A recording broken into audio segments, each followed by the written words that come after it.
participación mía en el diplomado que han organizado ustedes, CEOCAP, sobre argumentación jurídica. En esta ocasión me va a tocar hablar algunos aspectos relacionados con la argumentación jurídica, con una especial mención en el tema de la inferencia probatoria. Ese es un tema que vamos a abordar hoy día. Espero que lo podamos agotar.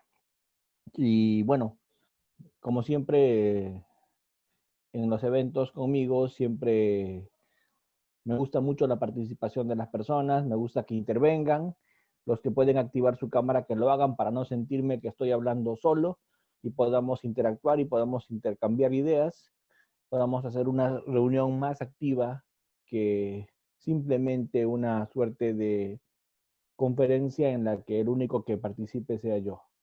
A los que activan su cámara y están contactándose conmigo, yo les agradezco porque así tenemos una suerte de inmediación con lo que yo les quiero transmitir.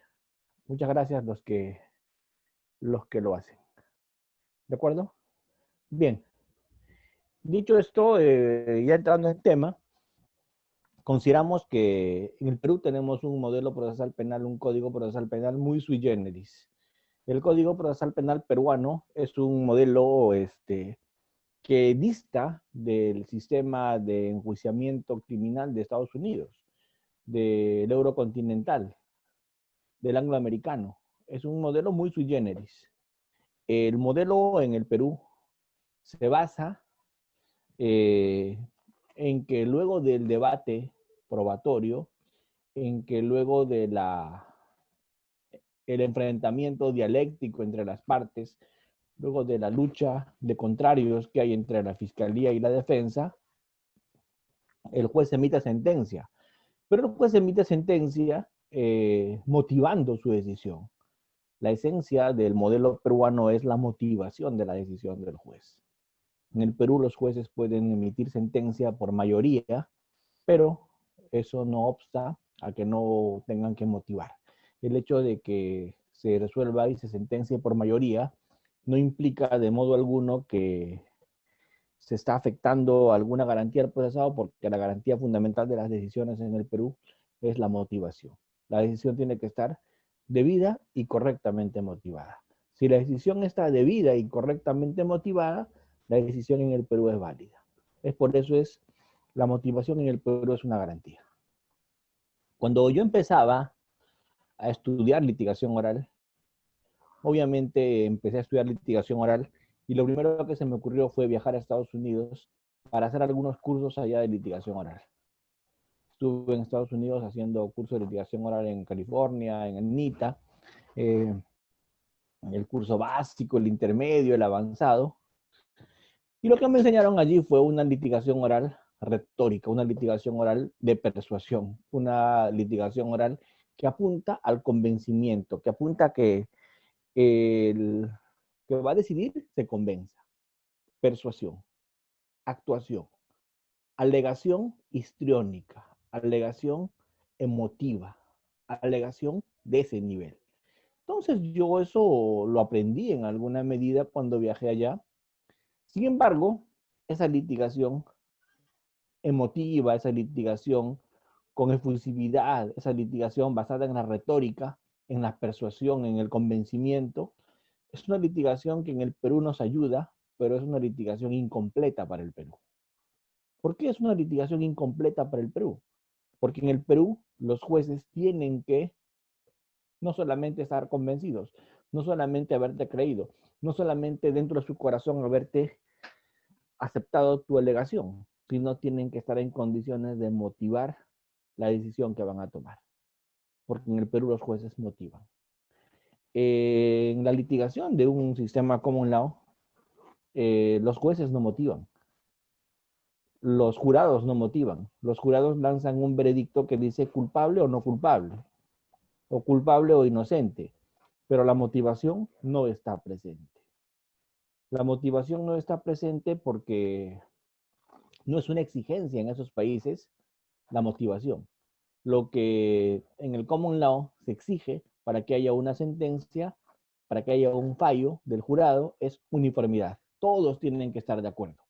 Si alguno de los miembros del jurado discrepa a los demás, se hace un nuevo juicio. Porque para que haya una sentencia en un modelo como el de Estados Unidos, tiene que haber uniformidad de los jurados, pero sin motivación. O sea, ¿cuál es la garantía de un modelo como ese? Que los miembros del jurado, los 11, los 9, los 12, los 13, según el estado que sea, estén todos de acuerdo. Y todos al unísono digan culpable o no culpable. Pero basta que uno de los miembros del jurado tenga una idea distinta, ya no hay veredicto.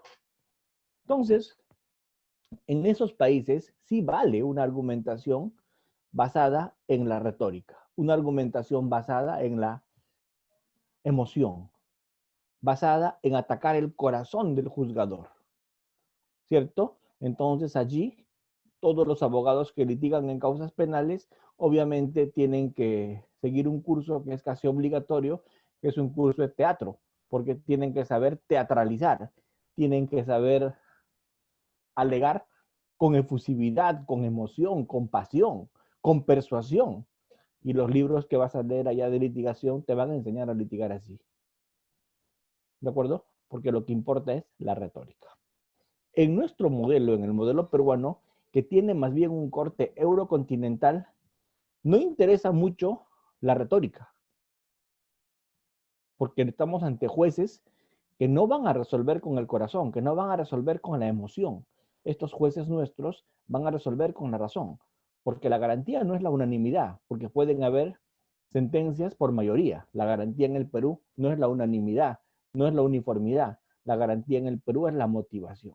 La garantía en el Perú es la razón, la motivación. Y esto de la razón o esto de la motivación es lo que vamos hoy día a tratar de discutir. ¿Cómo es que se motiva una sentencia? Y vamos a poner el acento en la parte que es la parte de la inferencia probatoria.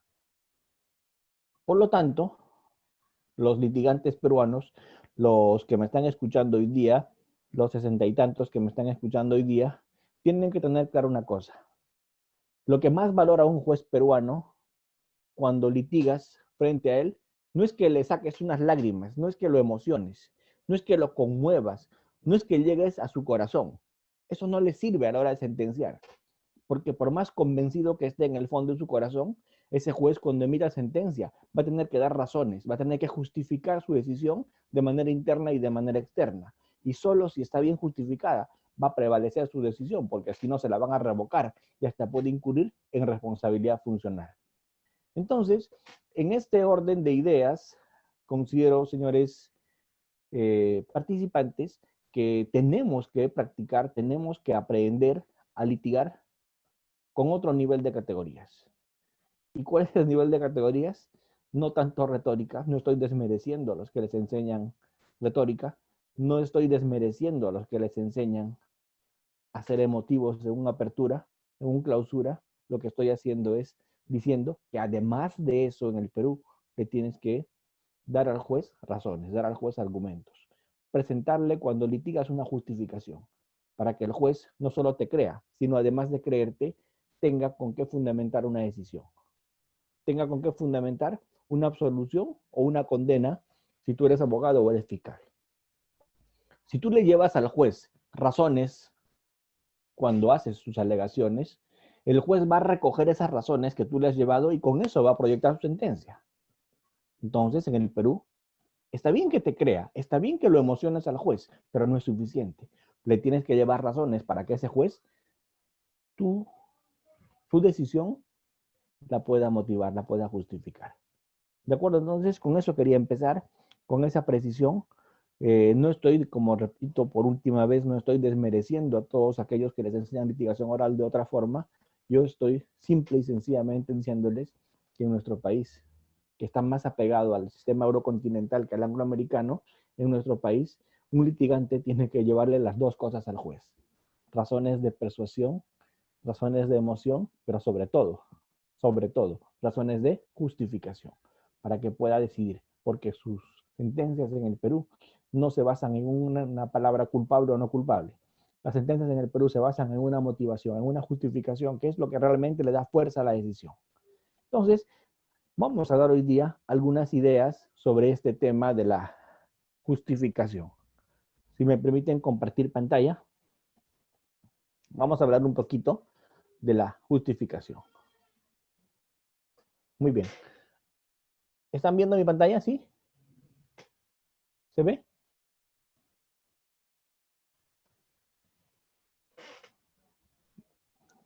¿Se Sí, ve? Sí. doctor. Perfecto. Sí. Muy bien. Entonces, lo que vamos a analizar es que la justificación es de dos tipos.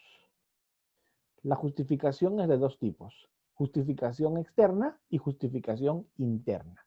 La justificación de una decisión. La justificación interna nos lleva a analizar la logicidad de la decisión. ¿Qué quiere decir eso? Que tiene que haber una situación lógica en la resolución. O sea, la conclusión tiene que basarse de las premisas.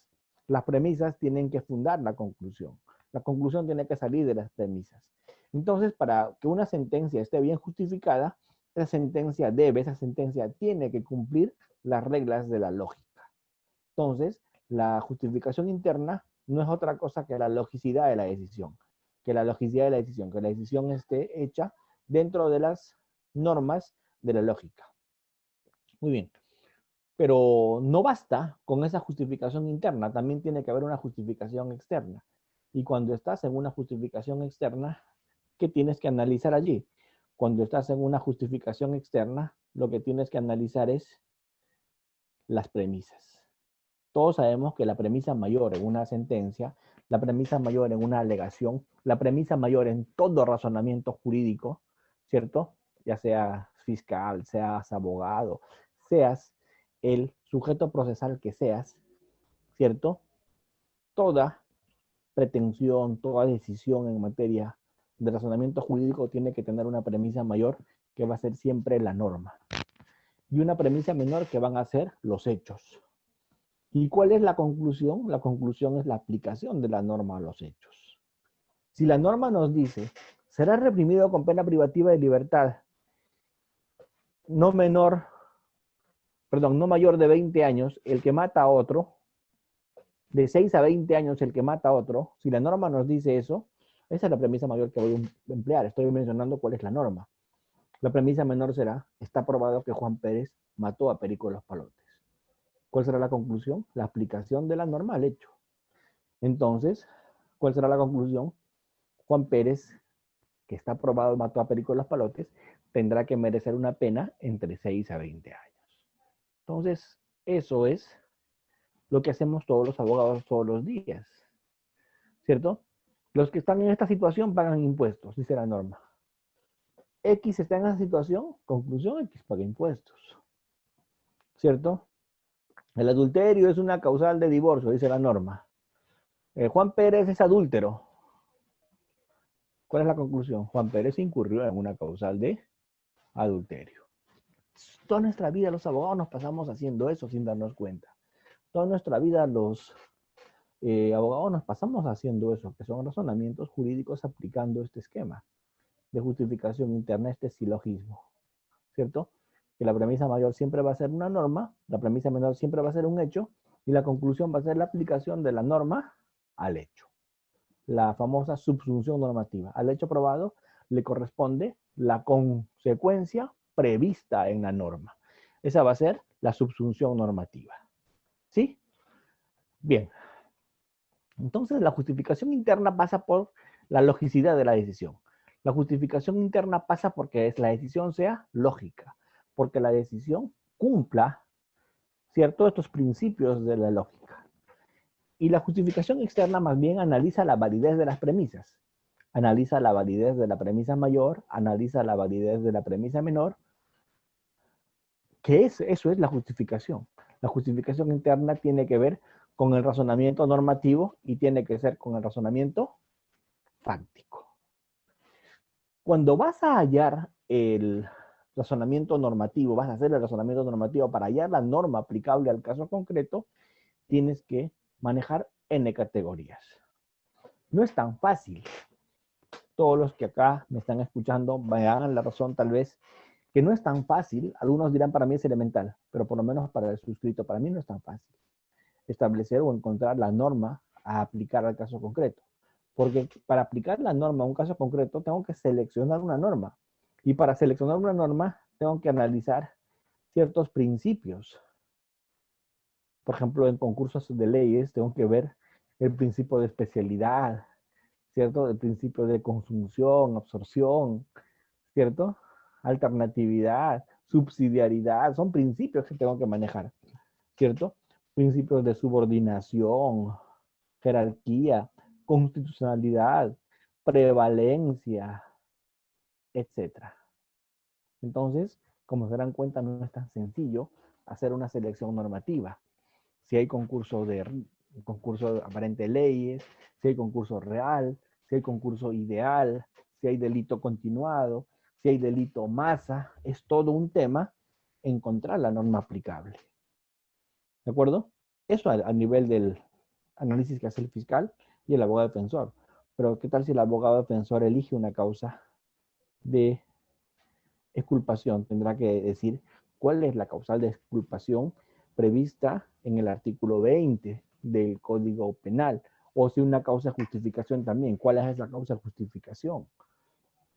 Entonces ahí tenemos que hacer una labor complicada de selección normativa. Entonces, es la primera labor en una argumentación jurídica. Decir por qué esta norma es la aplicable y no otra. ¿Por qué la que debemos aplicar es esta norma y no otra? Y lo otro es hacer el razonamiento fáctico. Y cuando se hace un razonamiento fáctico, ¿de qué se está partiendo? Cuando hacemos un razonamiento fáctico, estamos partiendo de que el hecho que nosotros decimos que es el que se ha producido, el hecho que decimos que ha ocurrido, que ha acontecido, ese hecho es un hecho que tenga que ver con prueba, que esté probado. Y ahí tenemos que hacer las famosas inferencias probatorias. Ahí tenemos que hablar de la prueba directa, de la prueba por indicios, el tema de las inferencias probatorias. Y hacer todo este razonamiento probatorio y fundamentarlo así. Porque de lo contrario, les digo, no tiene valor. ¿Sí? Entonces ahí tenemos que hacer esto que se llama el razonamiento inferencial. ¿De acuerdo? Por lo tanto, al final tengo que plantearle esto al juez cuando haga un discurso justificativo. Decirle al juez cuál es el problema, analizar la solución y decirle cuáles son los hechos y cuáles son las normas aplicables al hecho, y ahí tengo ya la conclusión. Entonces, el análisis no es nada complicado, del cual vamos a nosotros hablar en los siguientes minutos. Y yo les pregunto, hasta este momento, de todo lo que yo he conversado, ¿les merece alguna reflexión? De todo lo que hemos conversado hasta este momento, ¿tienen alguna inquietud, alguna reflexión, algún comentario? Cuéntenme, pueden hablarme con soltura, pueden incluso escribir por el micrófono o escribir por el micrófono, como quieran.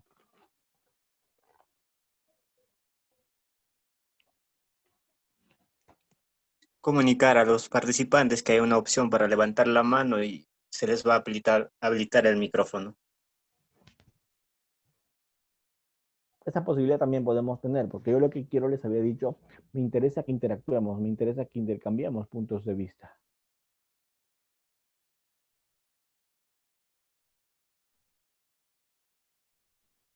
¿Nadie? Muy bien, no se preocupen. Yo sigo entonces explicándoles lo que había querido explicarles hoy día, sin ningún problema.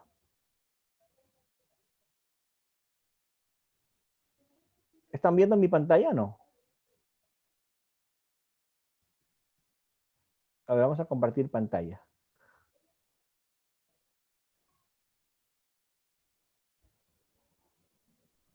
A ver. Acá se les ha explicado en este diplomado, entiendo yo, es un diplomado que tiene que ver con los alegatos, tiene que ver con la argumentación en el alegato de apertura. Entonces, ya ustedes han entendido qué es lo que les he querido decir en un comienzo. Entonces, si esto es así, ya quiero que entremos a un alegato de apertura y una argumentación en el alegato de apertura, para luego trabajar el tema de las inferencias probatorias. Todos sabemos ¿qué es el alegato de apertura? ¿Ven mi pantalla? Porque acá se me ha nublado todo, no los veo a ustedes. Ah, ya, ok. Muy bien.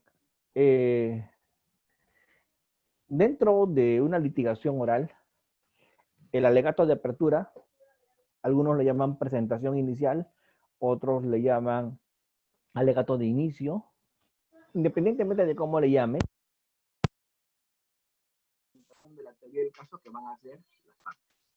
En el proceso penal que está siguiendo en el Perú, el nuevo Código Procesal Penal, que es un modelo basado en la contradicción, basado en el uso de la dialéctica, basado en el uso de la lucha de contrarios que van a ser los adversarios acá, ¿cierto?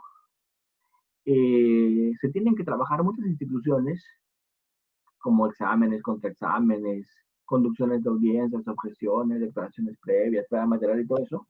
Pero lo que nos vamos a enfocar hoy día es en los discursos o alegatos o presentaciones iniciales de apertura y de clausura. En eso nos vamos a hoy día centrar, porque ahí es donde se argumenta, ¿cierto? El discurso o alegato de apertura es muy importante. ¿Por qué? Porque este discurso o alegato de apertura va a ser, por lo menos en el Perú, el primer contacto del juez con el caso. Recuerden ustedes, en el Perú, el juez que ve investigación preparatoria ve hasta etapa intermedia, pero el juez de juzgamiento se hace cargo del caso recién en el juzgamiento. Ni siquiera controla la acusación, porque el control de acusación, la etapa de la audiencia preliminar o de control de la acusación, estuvo a cargo del juez de juzgamiento.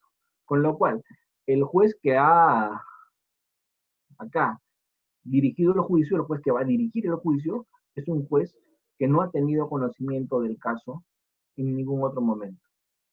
Entonces, es el primer contacto en nuestro país del juez que va a decidir el caso con el caso. Entonces, esa es una gran oportunidad para que el juez tome la primera impresión. A veces la primera impresión es muy importante. ¿Por qué?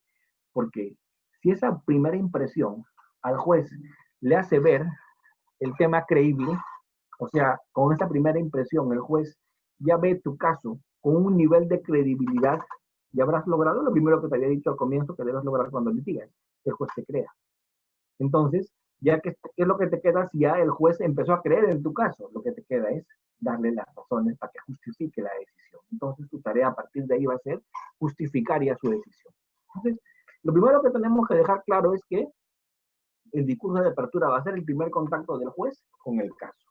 Por eso le llaman presentación inicial, el primer contacto del juez con el caso. Es un anuncio también, es un anuncio de qué, de lo que vas a traer en el juicio. Vas a decirle, señor juez, cuando estoy presentando mi caso, porque también es una presentación de tu caso, tú le vas a decir, mi caso se trata de esto, mi caso se trata de lo otro, yo voy a demostrar tal cosa, acá vendrán a declarar fulano, sutano, mengano, presentaremos este peritaje, visualizaremos algunos videos, escucharemos algunos audios, acá es un anuncio también en la apertura. Entonces, un alegato de apertura es eso, es un primer contacto que debe ser persuasivo. Es un primer contacto que debe ser en el que presentes tu caso y además anuncies lo que vas a hacer en la audiencia, lo que vas a hacer en el juicio. Conclusión, ¿para qué traes esta apertura? Para presentar tu caso ante el juez por primera vez. Para presentar tu caso ante el juez por primera vez. Es el primer contacto de tu caso con el juez. Y de eso mucho importa si el juez te va a empezar a creer. Porque es muy importante que el juez te empiece a creer. Es muy importante que el juez inicie el caso creyéndote. Porque si inicia el caso creyéndote, a partir de allí es mucho más probable que el juez falle a tu favor. Luego hay algunos errores que se cometen cuando se hace un alegato de apertura. Y acá sí yo voy a tomarme mi tiempo para explicarles qué errores no se deben cometer cuando se hace un alegato de apertura. Un primer error que se comete mucho cuando se hace un alegato de apertura es tratar de dictarle al juez una clase. Y esto es un craso error porque por lo general nuestros magistrados, por lo general nuestros jueces, por lo general nuestros magistrados o nuestros jueces conocen derecho. Y si conocen derecho, si son abogados, y este delito que van a juzgar ya lo conocen, no necesitan una clase de pregrado para explicarles en qué consiste la usurpación o qué es el feminicidio. Porque ellos te van a decir, señor abogado, yo ya conozco lo que es el feminicidio, yo ya sé lo que son los presupuestos para que haya lavado de activos. No me des una clase de eso porque créeme, no me hace falta. Entonces esa clase magistral es mejor ahorrársela, es mejor no hacerla porque al juez no le va a hacer falta. ¿De acuerdo? Tampoco les digo es un ejercicio que debe abusar de la retórica o de la oratoria, porque no estamos hablando de un discurso político de plazuela. No está bien ahí pararse, saltar, aventar cosas, no, porque no es un ejercicio retórico ni de oratoria, ¿cierto?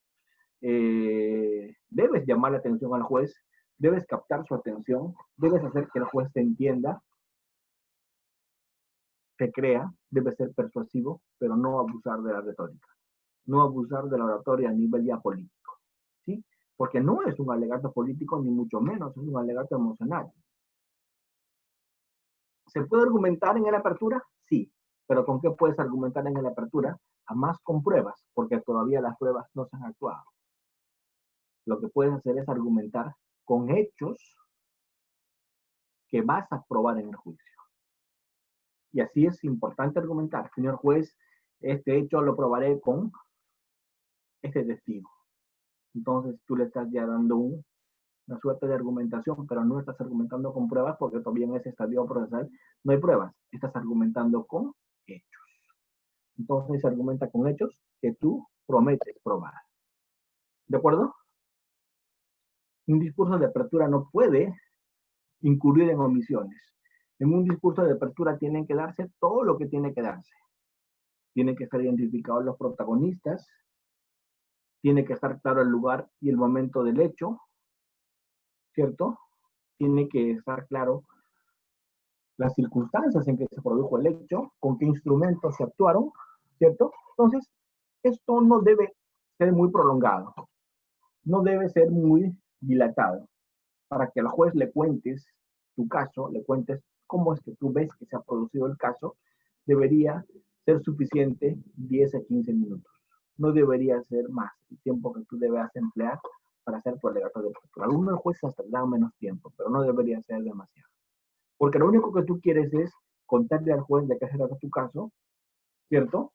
A nivel narrativo y anunciarle con qué lo vas a demostrar, ¿cierto?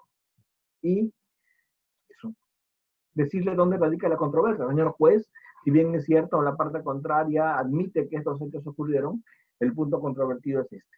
Lo que vamos a discutir acá es esto. ¿De acuerdo? A ver, imaginémonos un caso de un cargamento de fruta que estaba viniendo de la selva para Lima o está yendo de Lima para la selva. Y en ese cargamento de fruta que está yendo, vamos a verlo acá, de Lima para la selva, se encuentra algo inusual. Y es raro que a la selva están llevando frutas, si en la selva hay fruta. Entonces, a partir de ahí, el policía sospecha y le dice al chofer del camión, ¿qué cosa llevas allí? Fruta. Quiero revisar, pero debajo de la fruta encuentra insumos químicos fiscalizados. Entonces, en estas alturas yo me pregunto,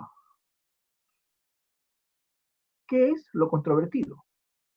No creo que lo controvertido sea que estaba llevando un camión que cargaba fruta. No creo que lo controvertido sea que estaba yendo de Lima hacia la selva central. No creo que lo controvertido sea que el señor estaba conduciendo el camión y que tenía licencia de conducir. No creo que eso sea lo controvertido. Lo controvertido va a ser otra cosa. Si es que el conductor sabía o no que esas bidones, que ese líquido encontrado allí era insumo químico fiscalizado. Entonces, ¿sobre qué vamos a discutir? ¿Cuál es el punto de controversia que se va a dar? Solamente si se conocía o no que los insumos que se estaban llevando en ese camión con destino a la selva eran eso, insumos químicos fiscalizados. acuerdo? Entonces, eso quiero que quede claro. ¿Cuál es la mejor forma de hacer una apertura? Se los digo luego de tantos años en el litigio. Luego de tantos años en el litigio, luego de tantos años en el cargo de fiscal y también en mis años de abogado defensor, se los puedo decir con absoluta sinceridad. En un discurso de apertura, la mejor forma y la forma más fácil, por lo menos la que a mí me resulta, es darle al juez la información como si fuera un cuento. Contarle al juez los hechos en forma de historia, como un cuento, no como conclusiones sueltas, sino como un cuento. ¿Por qué es importante contarle tu caso como un cuento? Porque un cuento se entiende bien fácil. Un cuento se cree además. Y un cuento además de entenderse bien fácil y además de creerse, se recuerda. Pero si le vas a decir tu teoría del caso como un montón de proposiciones fácticas, sumadas con proposiciones jurídicas o teoría jurídica, y con una teoría probatoria, la verdad, no te va a servir de mucho. Entonces, es mejor, para no confundir al juez, es mejor para que el juez crea, para que el juez entienda, para que el juez recuerde que te lo cuentes tu caso como si fuera una historia, como si fuera una narración, como si fuera un cuento. ¿De acuerdo? Es importante, además, que des el tema con detalle. Los detalles son muy importantes. A mí me enseñaron que la credibilidad basas en el detalle. Cuanto más detallado es el tema, suena más creíble. Entonces, a veces es importante basarnos en el detalle. No dudas, porque si ni tú mismo estás convencido, menos lo va a convencer al juez, porque si ni tú, que eres el postulante, el litigante, está convencido, menos convencido va a estar el juez. La idea es estar convencido para a partir de ahí recién empezar a convencer. Muy bien. En las aperturas, en los alegatos de apertura, siempre nos han recomendado, y debo decir que en el Perú no se usa mucho, pero en otros países se usa mucho el tema del lema. ¿Qué es el lema? Es una frase inicial que resume tu caso, sintetiza tu teoría del caso. ¿De acuerdo? Es un lema que tú vas a emplear para que el juez se recuerde más tu caso con el lema. En el ejemplo que les puse del transportista que estaba llevando insumos químicos fiscalizados en su camión a la selva, ¿cuál sería el lema de la fiscalía? Si yo fuera el fiscal de ese caso, diría, este es el caso, señor juez, de un transportista experimentado que por un poco de dinero o por mucho dinero aceptó llevar químicos fiscalizados a la selva camuflados en fruta. Con lo cual, eso va a ser el lema que le va a quedar en la cabeza al juez.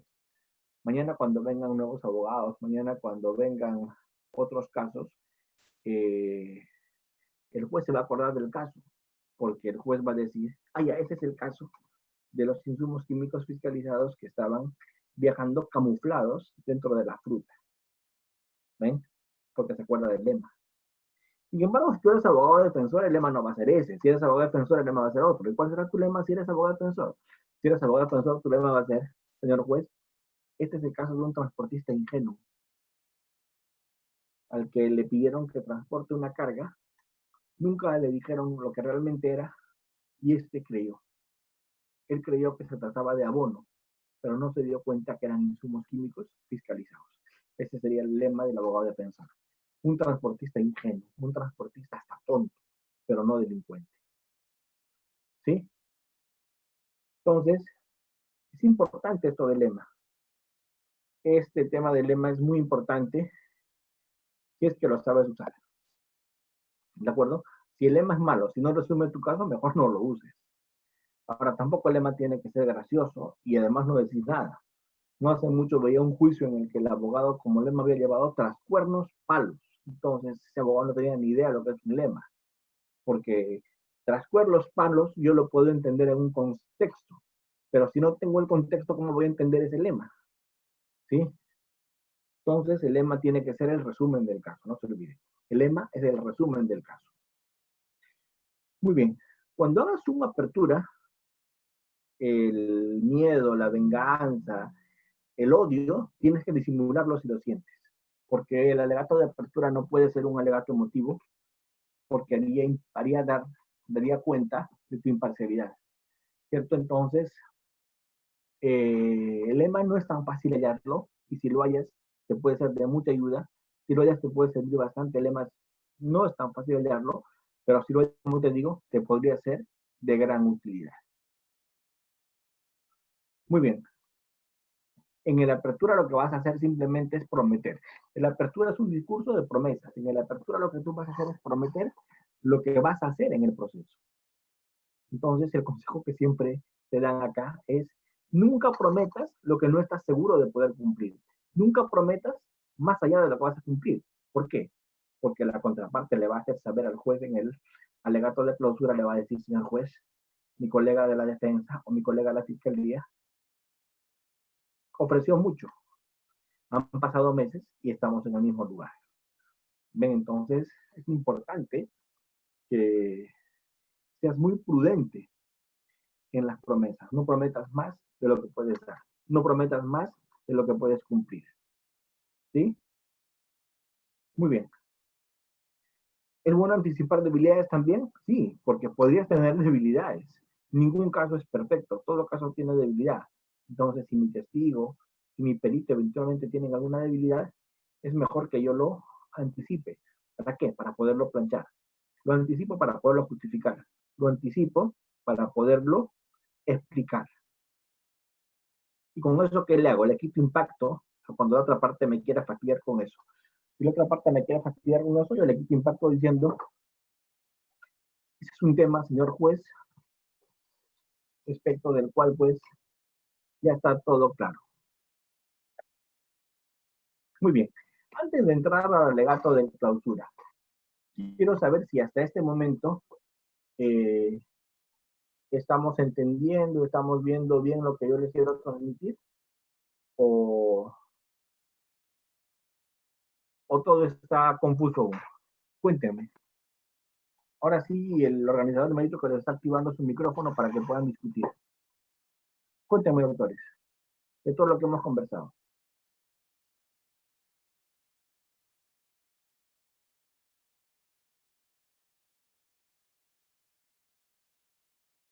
Bien, Edson, ¿qué me tienes que decir, Edson?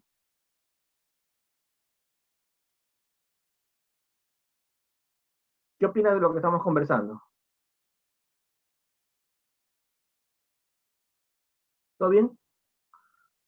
Andrés, Andrés, Andrés levantó la mano, por favor, démosle la palabra a Andrés. Seguro tiene algo que decir. Andrés, Sí, doctor, buenas tardes, ¿me escucha? adelante, doctor, lo escucho claramente. Díganos, por Sí, favor, ¿qué nos quiere decir?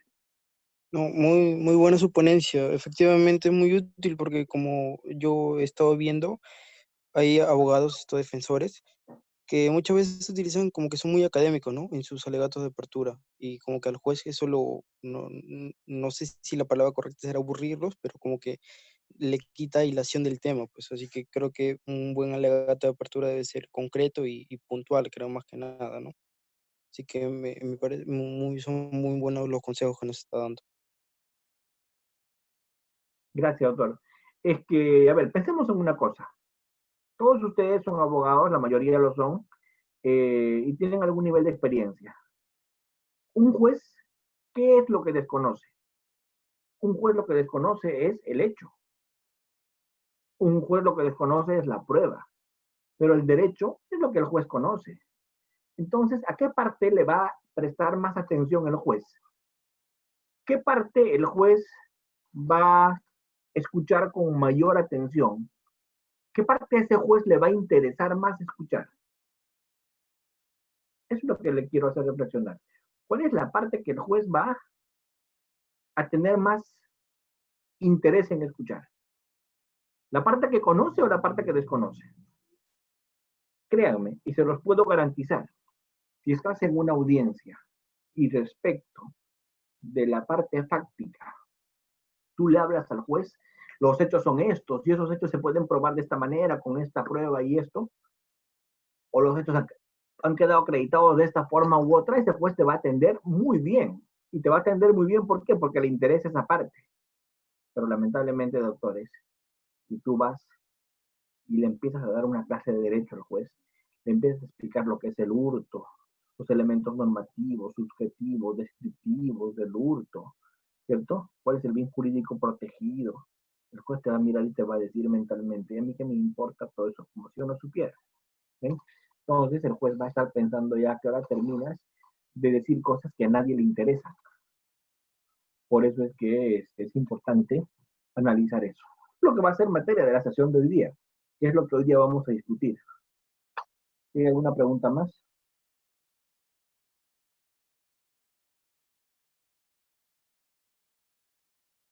Muy bien. Entonces, si no hay ninguna pregunta más, vamos a ingresar a la segunda parte de la exposición. Y la segunda parte de la exposición se va a referir a lo que más o menos me habían dicho que íbamos a conversar, que era el tema de la inferencia probatoria. Que era el tema de la inferencia probatoria, que era el tema de la acreditación de la parte fáctica, o sea, de los hechos. Entonces, para hablar de los hechos, para hablar de la parte fáctica, vamos a parar unos 5 minutos porque quiero poner las diapositivas de las que voy a emplear y ustedes aprovechen para tomarse un cafecito o un vasito de agua y en 5 a 7 minutos retomamos. ¿De acuerdo? No tienen que salir, solamente apaguen su audio y apaguen su audio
Hola, doctores.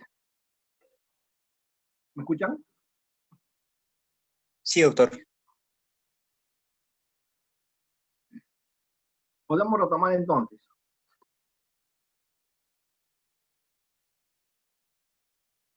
¿Sí? Sí, doctor, iniciamos. Muy bien, retomamos entonces. Bueno, ahora sí vamos a mirar esta segunda parte que yo les había comentado que iba a tratar respecto del tema de la inferencia probatoria. Vamos a hablar ya de la parte probatoria, vamos a hablar del tema de los hechos que se tienen que probar. Quiero que empecemos analizando algunas cosas que parece que en ocasiones se dan por sobreentendidas. A ver, lo primero que quiero abordar es eh, ¿qué es un hecho? Porque lo que se prueban son los hechos. Lo que va a ser materia de prueba en el proceso penal son los hechos, ¿cierto? Código Procesal Penal en el artículo 154, 155, 156, 157 y 158. En esos artículos el Código Procesal Penal nos habla de la teoría general de la prueba. Y ahí nos dice que lo que se prueban son hechos. Entonces, una primera pregunta que yo les hago a ustedes y el que quiere puede intervenir es, ¿qué se considera que es un hecho? ¿Qué es un hecho en materia penal? ¿Quién quiere intervenir?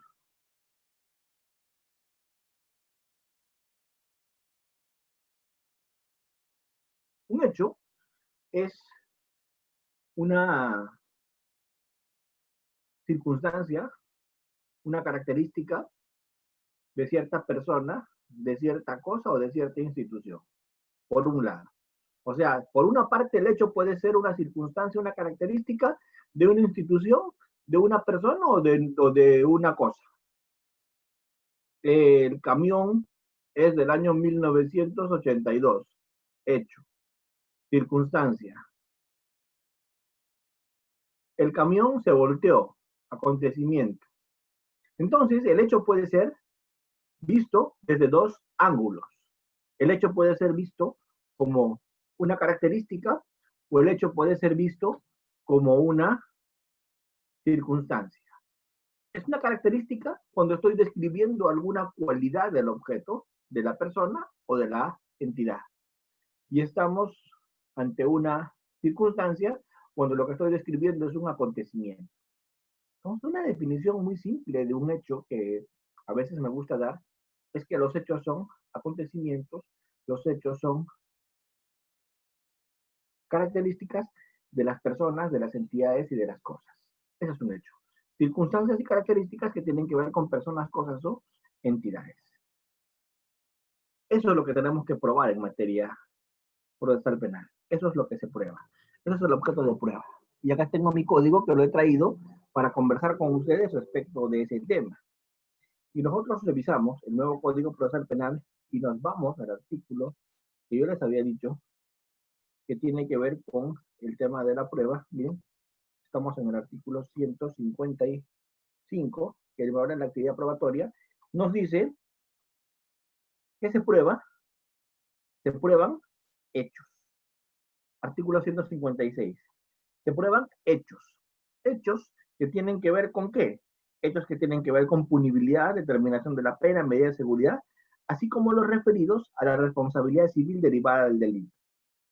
Dice que no se prueba, o sea, no tiene que probarse las máximas de la experiencia, no se tiene que probar las reglas de la ciencia, no se tiene que probar las leyes naturales, la norma jurídica interna, la cosa imposible y la cosa notoria. Eso no se prueba. 156 del código. Muy bien. Pero ¿qué sí se prueba? Se prueba hechos. ¿Que tienen que ver con qué? Con imputación, hechos que tienen que ver con qué? Con punibilidad, determinación de la pena y responsabilidad civil. Eso se prueba. Entonces, sobre eso tenemos que probar. Lo primero que tenemos que saber en inferencias probatorias, lo único que tenemos que saber en prueba, es qué se va a probar. ¿Cuál es el objeto de prueba? Eso es lo primero que tenemos que saber. La inferencia probatoria. Dos. ¿Quién prueba? ¿Quién es el que tiene la carga de la prueba en el proceso penal? Y la carga de la prueba en el proceso penal la tiene el que alega el hecho. El que lo dice, lo prueba. El que lo alega, ese lo prueba. Si A alega, A prueba. Si B alega, B prueba. Porque tiene la carga de la prueba en el proceso penal el que alega o el que afirma el hecho. Además, excepcionalmente tiene la carga de la prueba el que tiene mejores posibilidades para probar. ¿Eso cómo se llama? Eso se llama carga dinámica de la prueba o solidaridad probatoria. Tiene que probar el que está en mejores posibilidades de probar. Es otro principio de la prueba. Pero el principio base de la prueba es que el que alega el hecho, ese lo prueba. Eso se excepciona con la solidaridad probatoria, carga dinámica de la prueba, que nos dice que prueba el que está en mejores condiciones o el que está en mejores probabilidades de probar. Mejores posibilidades de probar. Muy bien. ¿Para qué se prueba? Esa es una gran pregunta, hasta filosófica. ¿Para qué se prueba? Se prueba para generar en el juez convicción. Convicción más allá de toda duda razonable. Cuando se hace un tema probatorio, lo que se busca es generar en el juez convicción. Generar en el juez convicción más allá de toda duda razonable. Para eso se prueba. En el juez tengo que lograr eso. Que su decisión se base en convicción más allá de toda duda razonable. ¿Cómo le llaman eso jurídicamente? Le llaman certeza. Entonces, es válido decir que se prueba para alcanzar certeza. Se prueba para conseguir certeza respecto a lo que se está diciendo. Esta inferencia probatoria, por lo menos en el Perú, esta inferencia probatoria que vamos a tener que hacer, de parte de el que alega el hecho. El que alega el hecho le tiene que proponer al juez cómo tiene que hacer ese juez la inferencia probatoria. Quien alega el hecho le tiene que proponer al juez cómo hacer la inferencia probatoria. Cuando alguien alega el hecho, ese que alega el hecho le tiene que proponer al juez cómo hacer la inferencia probatoria. Hay dos tipos de forma de probar. Una forma de probar es a través de la prueba directa y otra forma de probar es a través de la prueba por indicios o prueba indirecta.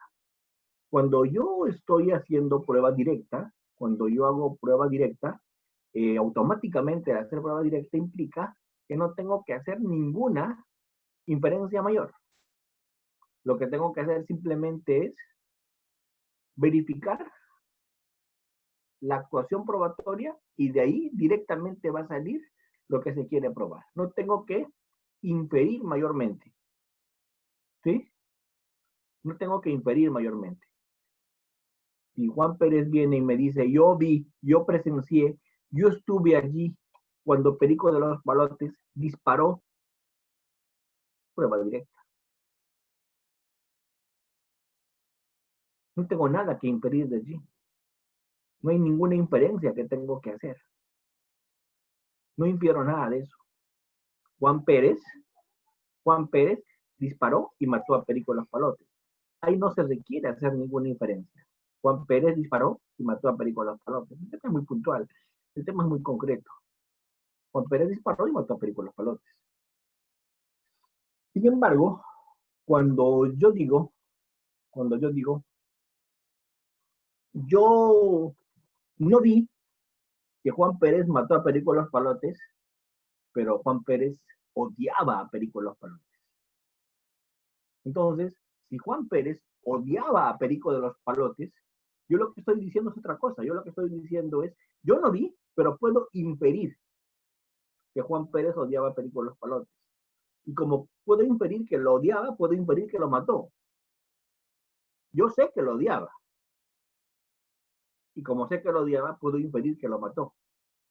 Entonces, esa era una inferencia débil, porque no solamente si lo odiaba, es que lo mató.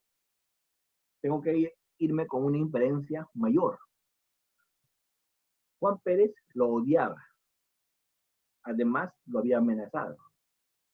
Además, tenía un arma. Además, el agraviado murió baleado. Además, ese día fue visto en las inmediaciones de donde se produjo la muerte.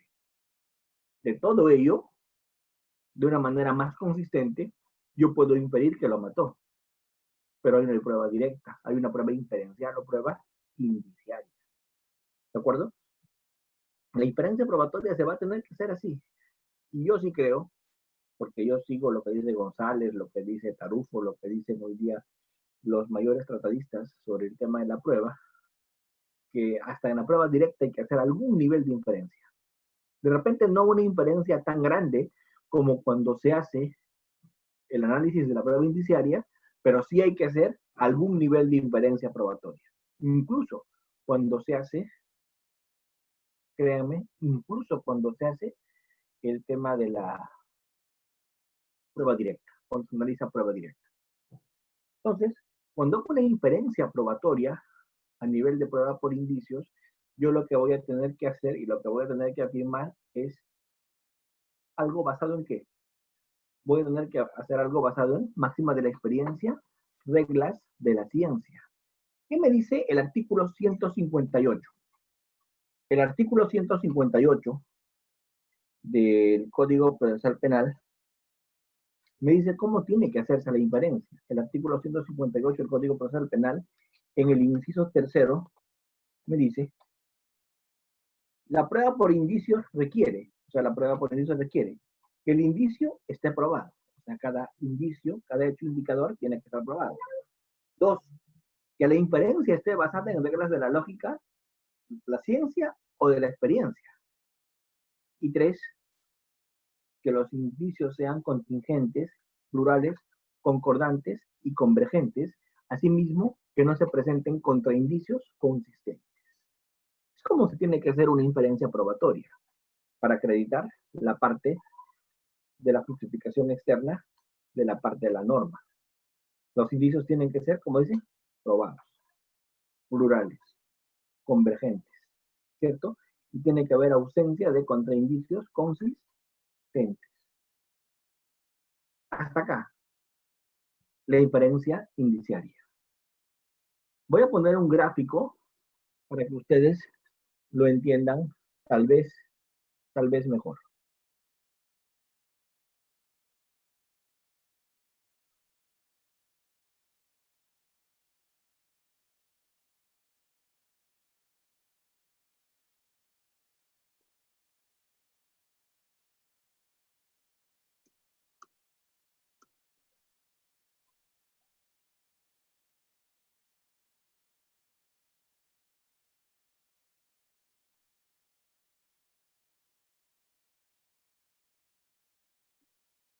Bueno, no lo encuentro en este momento, parece que se me ha...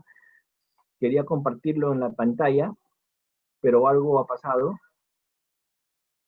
A ver. Muy bien, acá está. Ya lo vi.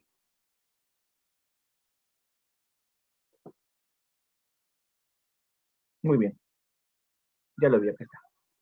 Entonces, doctores, esta era la parte fundamental que teníamos que abordar hoy día. Esta era la parte importante que teníamos que discutir de pronto hoy día. Y es la parte que yo quiero que quede más o menos clara. Cuando voy a motivar una resolución judicial, cuando voy a motivar una resolución judicial o cuando voy a hacer un argumento y voy a construir ese argumento, un razonamiento no menos complejo que el razonamiento normativo es el análisis del razonamiento fáctico. Porque cuando hago análisis de razonamiento fáctico, lo que voy a hacer también es establecer los hechos. Y los hechos, y cómo los voy a demostrar, cómo los voy a acreditar, ¿cierto? ¿Para qué? Para partir de eso sacar conclusiones. Es muy fácil probar a través de prueba directa. La prueba directa, que no necesita mayor inferencia, digo inferencia mínima, pero no necesita mayor inferencia, la prueba directa no es común tenerla en los procesos penales. Por lo general, los procesos penales no se dan con prueba directa. Digo, por lo general los procesos penales se dan más bien con prueba inferencial o más bien con prueba por indicios. En un proceso penal me gustaría tener un video, me gustaría tener un audio, me gustaría tener una foto o me gustaría tener un testigo que me demuestre cómo se ha producido el hecho. Me encantaría tenerlo. Lamentablemente esto en la práctica no es sencillo, porque en la práctica, en materia penal por lo menos, con algún nivel de experiencia se les puede decir, los más de los casos, las más de las veces, y esto creo que no es un secreto, los más de los casos y las más de las veces no tenemos prueba directa. En una violación sexual, por ejemplo, no vamos a tener prueba directa. En un tema de clandestinidad no vamos a tener prueba directa. Generalmente a veces la agraviada ni siquiera puede mirar a su agresor. En una suerte de delitos, el que comete el delito lo que va a procurar siempre es no ser descubierto. El que comete el delito lo que va a procurar siempre es que no le vean cuando lo haga, que no deje huella. Por lo tanto, la prueba directa va a ser complicada de encontrar. La mayor parte de los casos penales, los que sostienen lo contrario debe ser porque nunca han litigado, pero la mayor parte de los casos penales se resuelve, la mayor parte de los casos penales se arregla, la mayor parte de los casos penales se da a través de prueba inferencial, a través de prueba por indicios. ¿Por qué? Porque como no hay prueba directa, tengo que recurrir a los indicios para acreditar el hecho. Y cuando voy a recurrir a los indicios para acreditar el hecho, tengo que tener en cuenta que los indicios me van a hacer impedir el hecho, de los cuales voy a yo deducir el hecho aplicando una lógica. Voy a yo hacer un tema de un razonamiento abductivo, muchas veces deductivo, inductivo. Cuando yo voy a hacer esto, tengo que partir de las exigencias que el código me pone. ¿Y cuáles son las exigencias que el código me pone? Primera exigencia es que ese indicio o hecho indicador esté probado. Segunda exigencia que el código me pone es que ese hecho indicador, además de estar probado, porque la primera exigencia es que ese hecho indicador esté probado. La segunda exigencia es, además, ese hecho indicador de estar probado, tiene que no ser el único, sino tienen que haber varios. Segundo, todos tienen que ser convergentes, tienen que ser contingentes, tienen que ser anteriores, concomitantes y posteriores. ¿De acuerdo? Y no tienen que haber contraindicios consistentes, porque si existen contraindicios consistentes, si existen contraindicios importantes, se cae este análisis de prueba indiciaria, este análisis inferencial. Y ya no vamos a poder trabajar.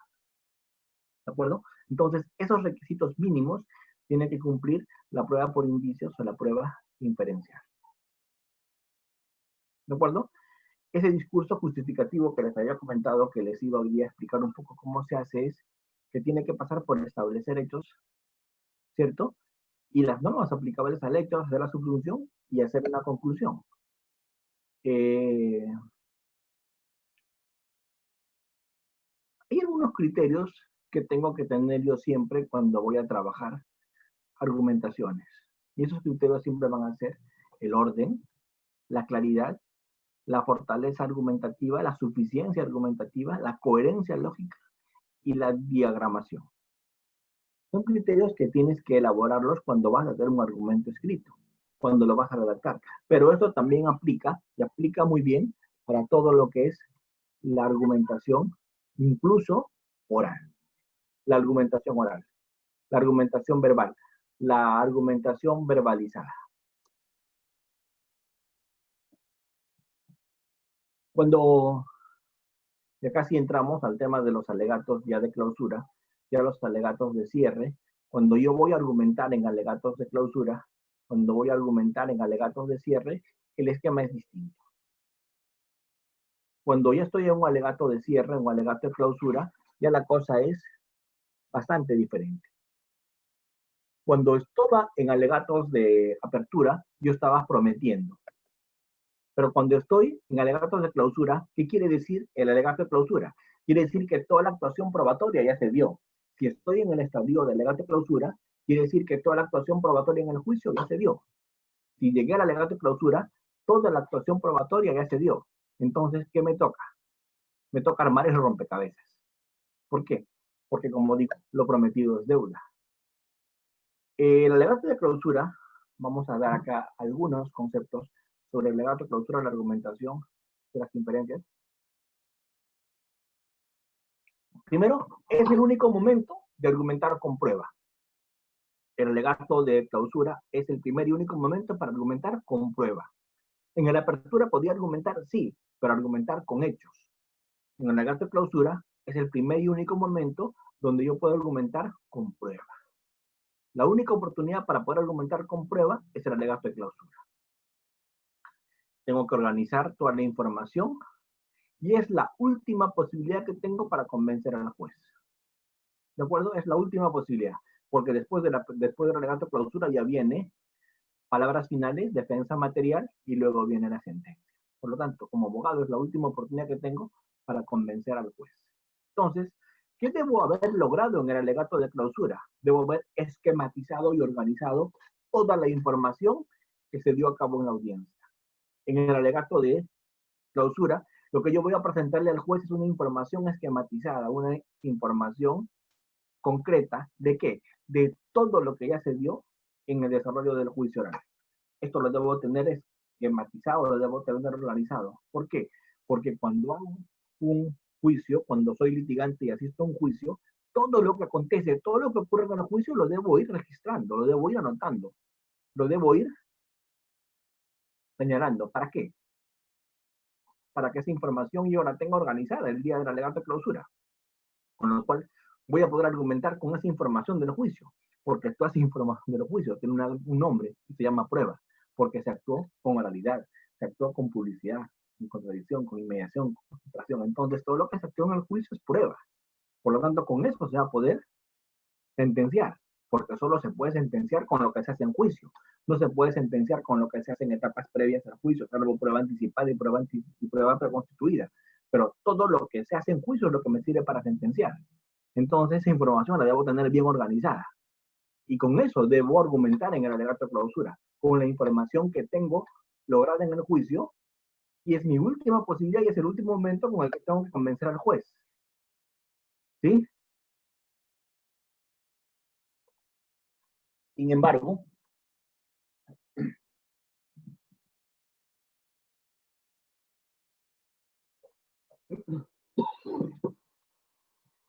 se sigue creyendo que el alegato de clausura es un ejercicio emotivo, es un ejercicio retórico, es un discurso grandilocuente, un alegato político, emocional o una clase magistral. Y eso, les he dicho desde la apertura, eso no es litigar con las actuales circunstancias. En el Perú, la litigación pasa por una preparación, una planificación.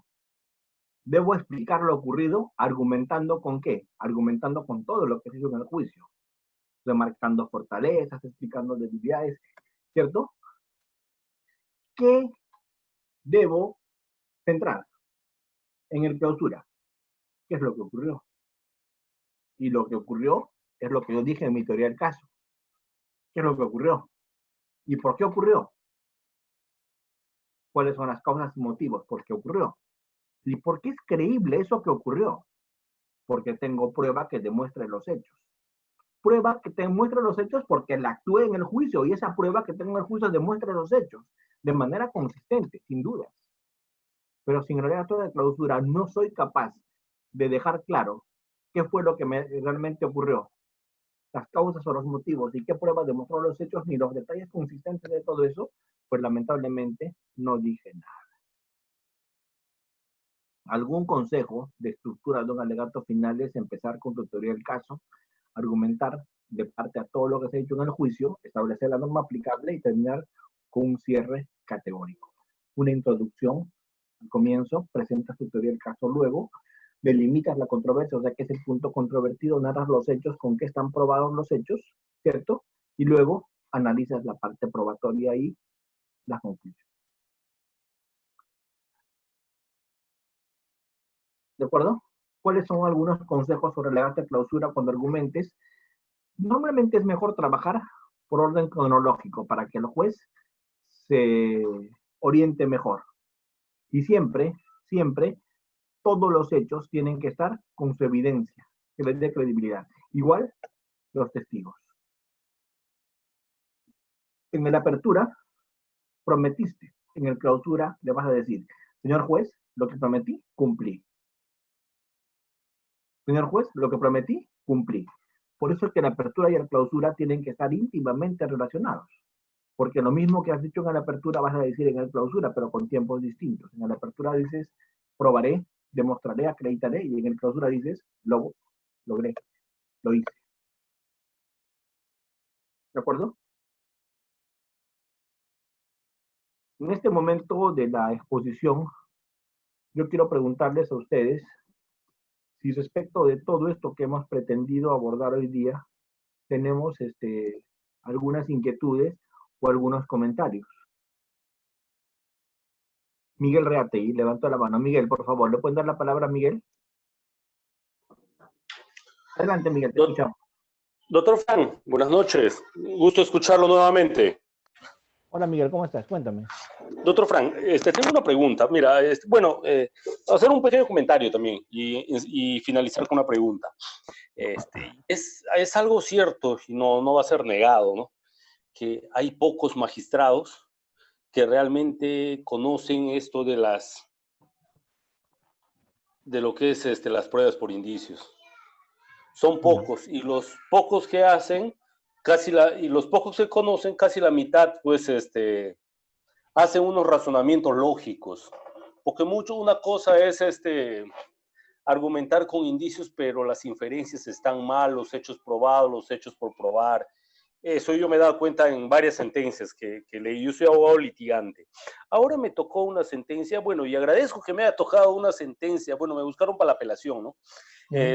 Agradezco que me tocó una sentencia porque esta sentencia me enseña un montón. Y déjame decirle que nunca he visto, pues, nunca he visto una sentencia basada en indicios, se condenó por indicios, pero existen unos errores bien garrafales.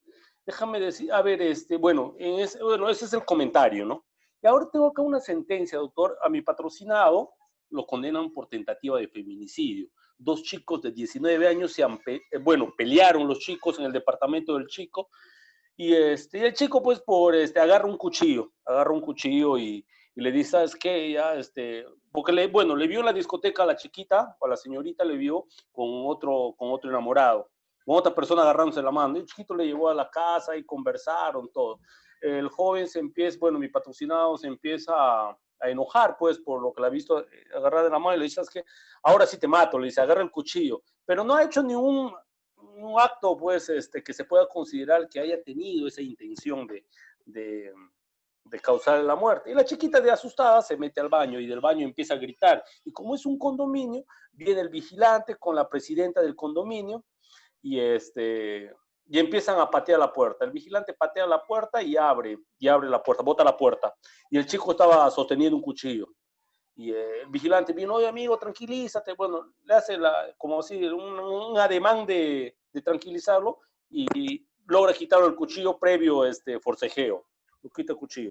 Al chico, bueno, llamaron a la policía, vino, lo empiezan a procesar y lo condenan. Bueno, empiezan a procesar primero por agresiones en contra de mujeres e integrante familiar y también por tentativa de feminicidio. Sin embargo, se hace una acusación alternativa, un delito alternativo, le pone, pues, tentativa de feminicidio y como delito principal y como delito alternativo, agresiones en contra de mujeres.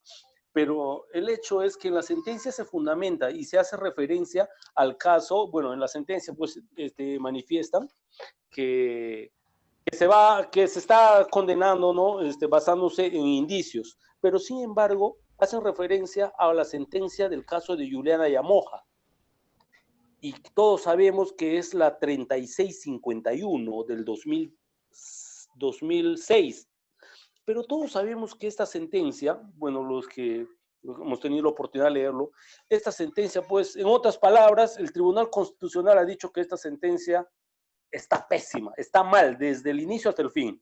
Y es la sentencia del Tribunal Constitucional del expediente 728-2008, proceso de habeas corpus, donde dice que las inferencias, están mal las inferencias, los hechos probados, todo el proceso que se debe realizar para condenar por indicio está mal. En este caso, doctor, si la sentencia que condena a mi patrocinado se basa en esta sentencia de caso de Juliana Moja, pero el Tribunal Constitucional dice que esa sentencia está mal, está por los suelos. En este caso, ¿qué comentario o qué aporte me podría hacer? Bueno, aparte de lo que yo tengo mis aportes, ¿qué aporte me podría usted hacer respecto a este que le comento? Ya, doctor, perfecto. Me agrada su pregunta. A ver, para mí la mejor sentencia sobre prueba indiciaria es la sentencia de Juliana Yamoja, pero no la de la sala, obviamente, no la que se anuló, sino la que emite el Tribunal Constitucional. Porque en la sentencia del Tribunal Constitucional el tribunal hace notar y nos da una clase, una de las mejores clases que yo he recibido en cómo se hace una prueba indiciaria, es la sentencia de Juliana Yamoja, del TC, donde el TC dice cómo tienen que ser las inferencias, cómo tienen que estar probados los hechos, cómo se tiene que hacer el análisis, cómo se tiene que valorar usando las máximas de la experiencia y las reglas de la lógica, cómo se tiene que hacer un silogismo probatorio, ¿cierto? Y es más, un poco yo le voy a explicar en este momento qué es lo que dijo el TC, en este caso de Juliana Yamoja. Lo que dijo el TC básicamente es que los indicios tienen que estar probados. Indicios o hechos indicadores. Por ejemplo, en el caso suyo, si lo que queremos es demostrar que este señor X, el jovencito que tiene 19 años, quiso matar a la señorita Y, que tiene 19 años también, ¿cierto? Los indicios que nos van a llevar a colegir esto van a ser, primer indicio, se le encontró un cuchillo en la mano. ¿Con qué está probado que se le encontró un cuchillo en la mano? Se está probado que se le encontró un cuchillo en la mano con la versión del vigilante, la versión de los vecinos, que lo vieron con el cuchillo en la mano. Indicio muy importante si el fiscal quiere probar que la quiso matar. Le encontraron frente a la chica y él tenía un cuchillo en la mano. Ese es un indicio contundente. ¿De acuerdo? Le encontraron un cuchillo en la mano frente a la chica. Dos. No abrió la puerta. La puerta la tuvieron que derribar porque se negó a abrir la puerta. Otro indicio importante. ¿Probado con qué? Con la versión también de los vecinos y la versión del vigilante, que tuvimos que derribar la puerta para ingresar. Entonces ya voy teniendo dos indicios que son indicios convergentes. ¿Por qué? Porque los dos apuntan a la misma dirección. ¿Cuál es esa misma dirección? Que X quería matar a Y. Primero, porque tenía un cuchillo en la mano. Dos, porque no quería abrir la puerta. Tercer indicio. Esas personas escucharon gritos de auxilio de la menor. La menor pedía auxilio. ¿Ven? Entonces, agrégale a eso más. Agrégale. No quería abrir la puerta, tenía un cuchillo en la mano y la menor gritaba que la quería matar. ¿De acuerdo? Muy bien. Van 3. 4. En la discoteca hay testigos que dicen que tuvieron un problema de celos porque la chica estaba con otro niño y los dos allí tuvieron una discusión y terminaron yendo a la casa de él, que la llevó a esa casa. ¿Qué tengo ahí? Otro indicio de móvil. ¿Por qué la quiso matar? ¿De acuerdo? Imaginémonos, estoy inventando que ese joven en la discoteca le había dicho, te voy a matar. Es otro indicio. ¿Probado con quién? Con las cámaras de seguridad de la discoteca, el video de la discoteca que nos va a mostrar cómo es que ella estaba con otro chico y él armó un escándalo en la discoteca. Vamos, otro indicio. Estoy inventando también, solamente para los efectos del ejemplo que te quiero dar. Otro indicio. Este joven tiene antecedentes de haber lesionado a otra mujer también con un cuchillo, por la que estuvo preso y salió después de cumplir su condena. Pregunto, es otro indicio. ¿Cómo se llama? Indicio de capacidad para delinquir, indicio de oportunidad, indicio de motivo suficiente. Entonces ahí me voy sumando muchos indicios y cumplo con lo que dice el 158. El 158, ¿qué me dice? Primer presupuesto de la prueba indiciaria, indicios probados. Y acá en el caso que usted me pone, doctor, yo tengo todos los indicios probados. ¿Con qué? Versión del vigilante, versión de los vecinos, versión de los amigos en la discoteca, videos de la discoteca. Todos los indicios están probados. Primer presupuesto del 158, y que también me lo dice el TC de la sentencia de Juliana Yamoja, está acreditado. Los indicios están probados. Dos. Los indicios son plurales. Presupuesto también cumplido, porque son varios indicios. 3. Los indicios son convergentes. ¿Qué quiere decir? Todos apuntan a la misma dirección. ¿Qué dirección? Que la quería matar. Todos nos llevan a pensar eso. Tener el cuchillo, entrar en la habitación, que la chica grite que la quieren matar, que en la discoteca la encontró con otro, que la quería llevar y la llevó a la casa. ¿Ven? todo eso apunta a que la quería matar. Por lo tanto, son indicios plurales, son indicios probados, son indicios convergentes, ¿cierto? Además, son indicios consistentes. Y estamos hablando de indicios anteriores, lo que pasó en la discoteca. Estamos hablando de indicios concomitantes, lo que ocurrió en el momento de los hechos. Y estamos hablando de indicios posteriores, que tuvieron que reducirlo por la fuerza, porque si no, no entrega el cuchillo. Entonces, ¿qué te quiero explicar? Que ya tengo todo lo que me dice el 158, indicios plurales, indicios convergentes, indicios concomitantes, y tengo además indicios plurales. ¿Qué me falta? Me falta hacer el razonamiento inferencial. ¿Y cómo tengo que hacer ese razonamiento inferencial? A todos esos indicios que yo ya tengo y están probados y tienen todos esos requisitos que establece 158, ahí lo que tengo que hacer es aplicarle las reglas de la lógica, las máximas de la experiencia, las reglas de la ciencia. ¿Y qué máxima de la experiencia yo que fiscal aplicaría allí? Cuando se encierra una persona en una habitación, no se quiere abrir la puerta, se tiene un cuchillo y se tiene motivos de una discusión y la otra persona está pidiendo auxilio, la máxima de la experiencia nos dicen que la quiere matar. Entonces, ahí aplico ese razonamiento inferencial. Y con ese razonamiento inferencial, aplicando esa máxima de la experiencia, que es una máxima de la experiencia para todos aquellos que tengan dos dedos de frente, con esa máxima de la experiencia, yo sustento una prueba indiciaria. ¿Cuál es el esquema que me da la sentencia del caso Juliana Llamoja, el TC? Me dice, premisa mayor en prueba indiciaria, las máximas de la experiencia o reglas de la ciencia. Premisa menor, los hechos indicadores o indicios, hechos probados, convergentes, plurales. Conclusión, la conclusión es hacer una inferencia ¿basada en qué? En la aplicación de las reglas de la ciencia o la máxima de la experiencia a los hechos probados o a los indicios que tengo. Y de ahí me sale la conclusión. Yo en el caso que usted me pone, doctor, aplico la máxima de la experiencia que le acabo de mencionar, que si una persona encierra a otra en una habitación con un arma, no quiere abrir, la otra persona grita para pedir auxilio, y tiene una pelea previa con esa persona, es que la quiere matar. Máxima de la experiencia. A esa máxima de la experiencia la pongo como premisa mayor y los hechos indicadores van a ser la premisa menor. ¿Cuáles son los hechos indicadores o los hechos datos, los hechos base, como le quiera llamar? Esos hechos van a ser plurales, convergentes, probados, concordantes, anteriores, concomitantes, posteriores, a los que le voy a aplicar esa máxima de la experiencia que antes le he mencionado. ¿Y qué voy a concluir? Que X quería matar a Y. Y no con prueba directa, porque no me puedo meter en su mente para que él me diga lo que estaba pensando hacer. No me quiero meter en otra prueba directa porque él no va a confesar, ¿cierto? Entonces ahí, inferencialmente, ¿qué voy a lograr? Voy a lograr acreditar que sí la quería matar. Ahora, si es feminicidio o no es feminicidio, tendremos que ver si hay algún contexto de feminicidio, si hay algún contexto de violencia familiar, de discriminación, utilización sexual, laboral, y habrá que ver otra cosa. Y para ver si hay feminicidio, o sea, que es la misoginia, el odio del hombre a la mujer por su condición de tal, también nos vamos a meter ahí en otro tema probatorio. ¿De acuerdo?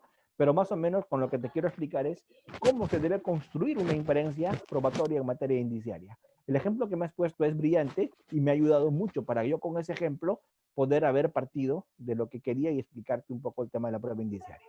No sé si te quedó claro lo que te digo. No, sí, perfecto, doctor, lo que me explicó, sí. Ahora también, bueno, acotando la pregunta, en este caso, si esta sentencia que yo le estoy luchando ha hecho referencia al caso de Juliana Llamoja, pero a la sentencia de la Corte Suprema que el Tribunal Constitucional, pues, desenmascara eso, ¿no? En este pues caso... ahí no estamos mal, pues ahí no tenía que hacer referencia a esa sentencia, tenía que haber hecho referencia a la sentencia del TC. TC, claro. Pero en este caso que ha hecho, bueno, nulidad podría acarrear en cierta forma eso.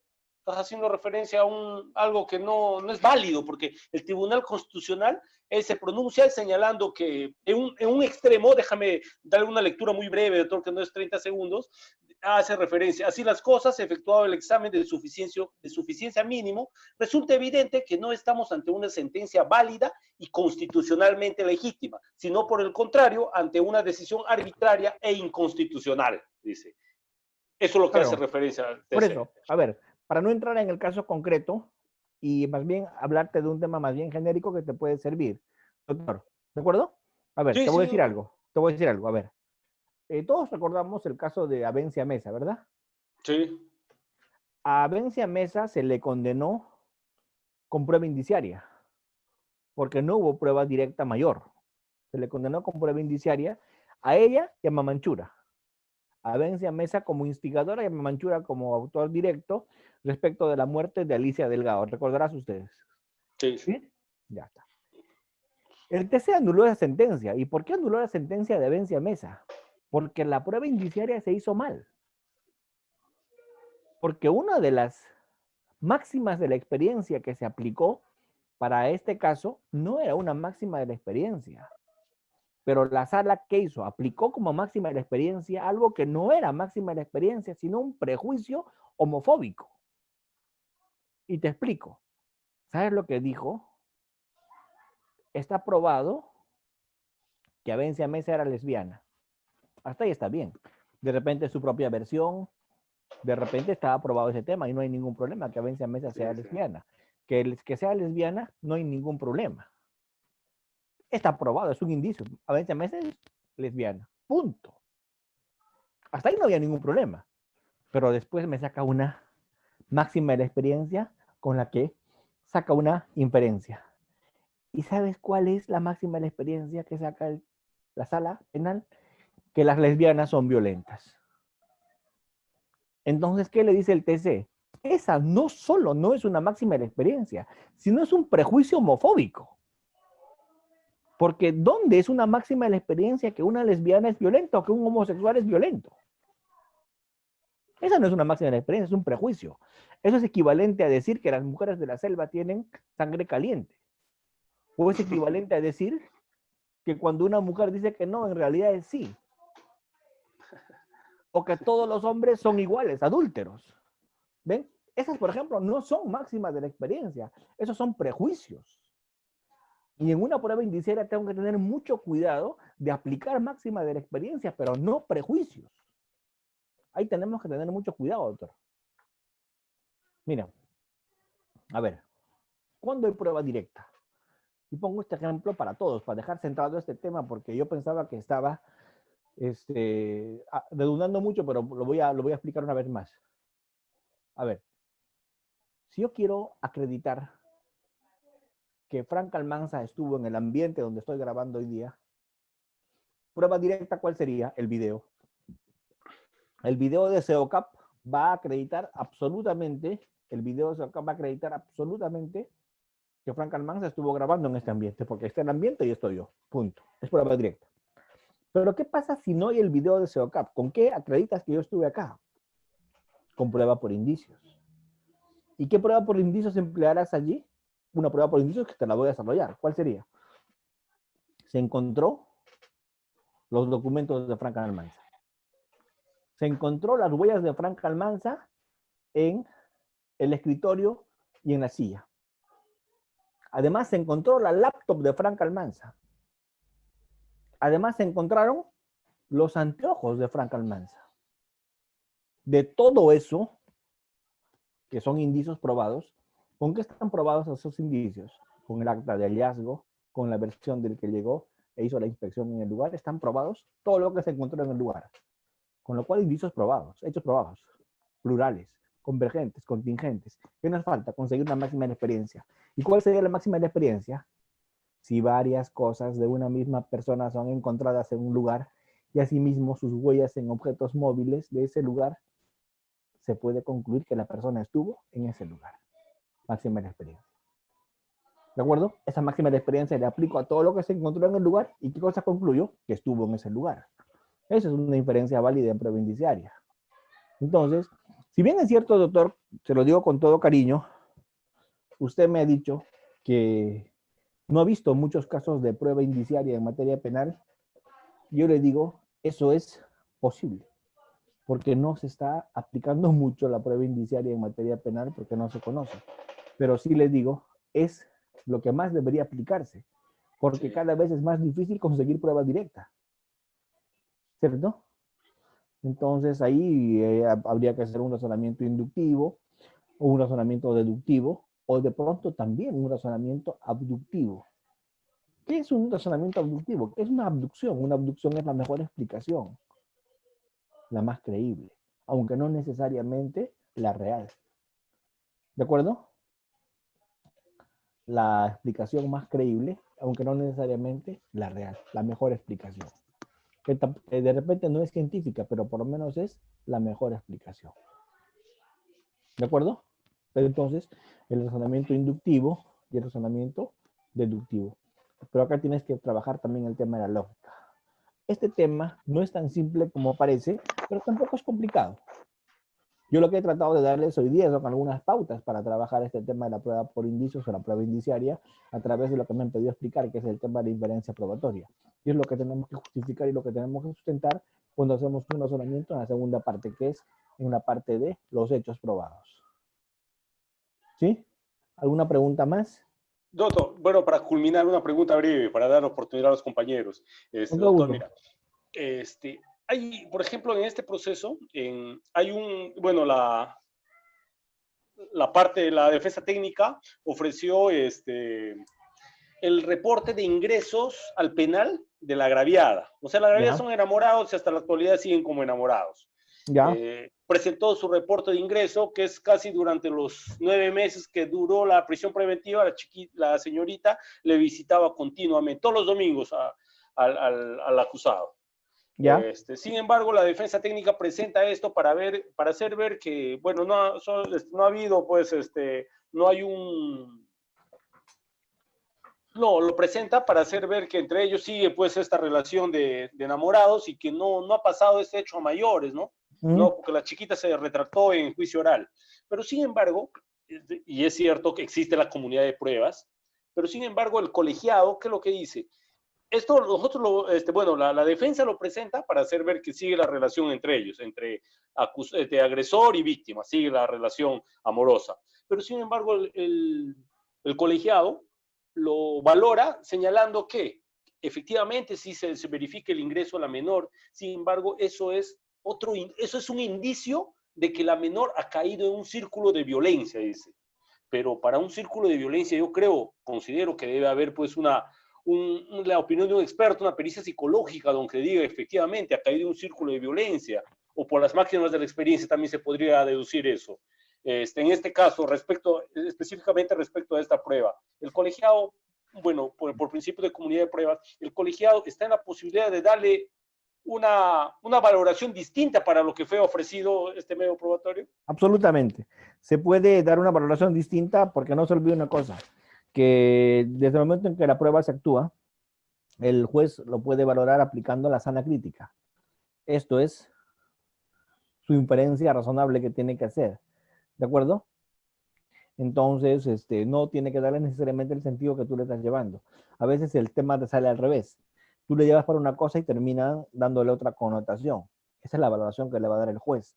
Esa es la valoración probatoria propiamente. Ahora, me parece que para concluir que el hecho de visitar en el penal implique haber caído en una situación de círculo de violencia, ¿cierto? Con ese solo dato no me parece que podría justificarse esa situación, con solo ese dato. Tendría que tener algún dato adicional para que yo pueda concluir ello. ¿De acuerdo? Porque lo contrario sí me parece un poco débil esa afirmación, doctor. Perfecto, doctor, le agradezco, me iluminó lo que me faltaba un poco. Gracias, doctor Almanza. ¿Qué ocurrencia, doctor? Estamos para eso.